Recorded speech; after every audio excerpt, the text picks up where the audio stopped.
Ha! Hey everyone, Hassan here. Welcome to the world of Ha. Today, I got a special video review for you. This is the Marvel Legends Spider-Man. This is like the big 12-inch version, and this kind of came out of the blue for me, honestly. I love Spider-Man. Spider-Man's my favorite comic book superhero. Like out of all the Marvel characters and everything, I used to watch the Spider-Man TV show growing up and stuff. Like, I love Spider-Man. But I don't really collect the Marvel Legends stuff. They're pretty cool, but to be honest, it's just too much to collect. I already have so many other things that I collect, and usually the Marvel Legends figures that I get are the smaller ones that come with like the Build-A-Figure stuff. I've never gotten one of these 12-inch ones. But here's the thing, this thing is normally, I think, like 40 bucks, although I did see it for like $50 at Barnes & Noble's the other day. On Black Friday, they had a deal online for $10. I was like, $10? Okay, I mean, I love Spider-Man, and I know you guys have liked some of the Marvel Legends reviews I've done in the past, albeit for the smaller ones, but I was like, okay, well, perfect opportunity for me to jump in and check this out and see what it's all about. So this is it right here, and it's pretty huge. It's pretty cool looking. So it says Marvel Legends series right there.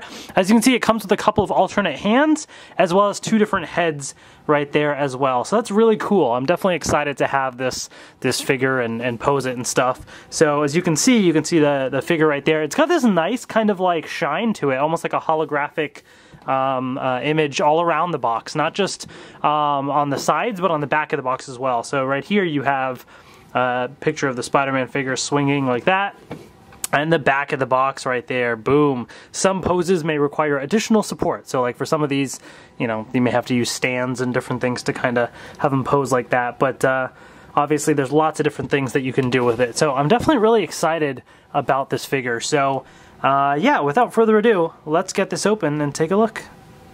Alright, so we got the Spider-Man out of the packaging right here, so let's take a look at this figure. So first of all, let's look at the you know, up close detail on it. And so as you can see, looks pretty good. I mean, you know, it's not an overly intricate figure. I mean, you definitely have the full spider web design all over, and so decent amount of just paint all over. The colors are, I mean, I guess Spider-Man's colors are always pretty dull anyways. Yes, I know his hand fell off. I'll fix that in a second. You know, so the blue is like a darker blue and the red, dark red. I mean, I know there's some iterations of Spider-Man that kind of have brighter reds and blues, so do keep that in mind. This one is kind of your more classic Spider-Man suit versus any of the other more recent iterations and so on. And so yeah, you know, overall it looks pretty decent. Would I have spent $40 or $50 on this figure?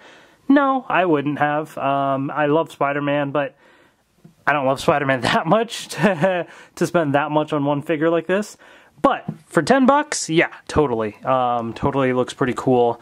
And yeah, I mean, as you can see, I mean, the overall figure, some pretty nice detail to it. The great thing about this figure is when you get into some of the articulation, although I will say that it is still a little difficult, especially with some of the legs and how stiff it kind of is, to be able to properly, you know, pose it in certain ways. So it's not as posable as I would have thought, although there is a decent amount of articulation. So what we have here is we have the head that fully rotates all the way around, and it does move up and down, so you can kind of be looking up like that or looking down like that. So that's pretty cool. This whole chest piece does move a little bit and does rotate all the way around, you know, if needed for whatever reason. And he does move forward and back right here as well. Then you can rotate the arms all the way around.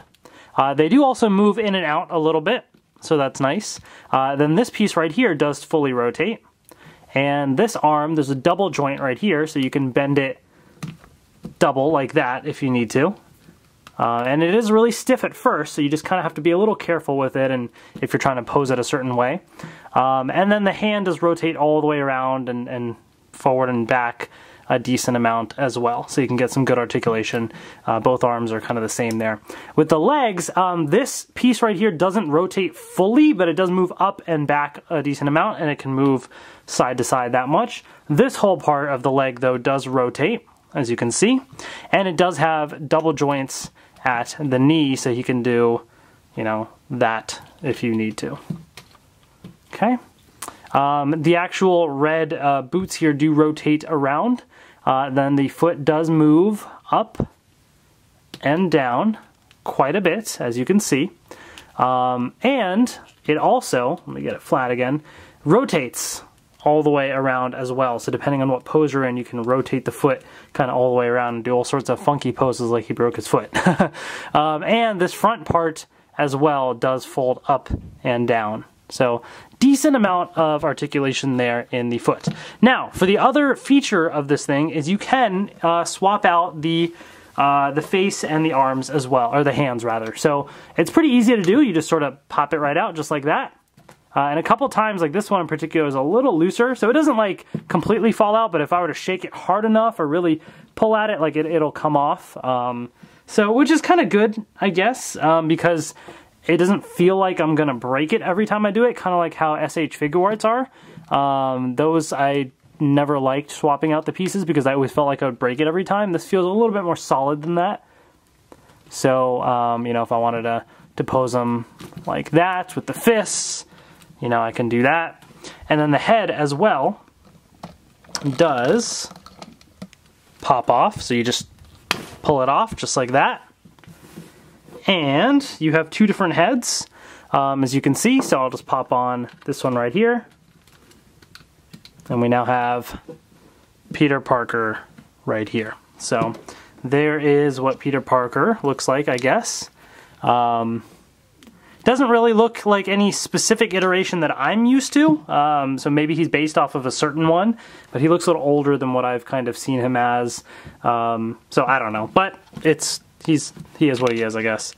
So, you know, there it is. I mean, pretty easy to swap out, as you can see. So he comes with that head. He also has a head like this where his mask is kind of pulled up, and you can see the bottom half of his face, so that part's nice.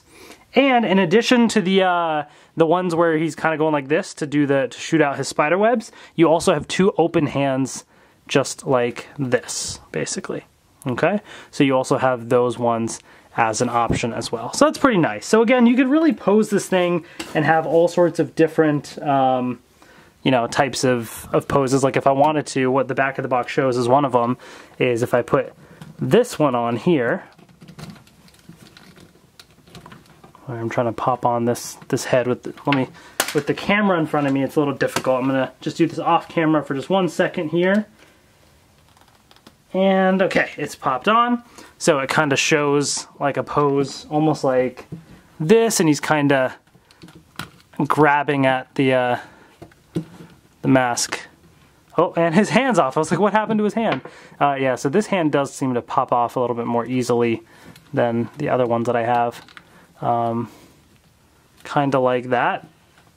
I don't know, you'd have to really get, you know, close to it and see. I was trying to mimic the pose that's shown right here, where he's pulling at the, you know. So you can kind of get into interesting poses is what I'm trying to say. There's a lot of different things that you can do with it. So just kind of mess around with it and see what works for you. But overall, it's not bad. It's kind of interesting, and it's definitely something that I would have on display, you know, maybe in the background or something, and just kind of, you know, see Spider-Man every now and then on my desk or something. So pretty cool overall.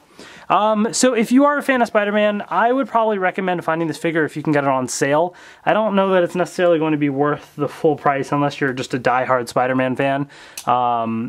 I think, you know, you might be able to find some other types of figures out there that also look pretty cool for not quite this price. So I got it for 10 bucks, and for that, I think it was worth it, and it's still pretty cool nonetheless. So anyways, hopefully you enjoyed my review. Let me know in the comment section below what you thought. Thank you so much for watching, and I will see you later.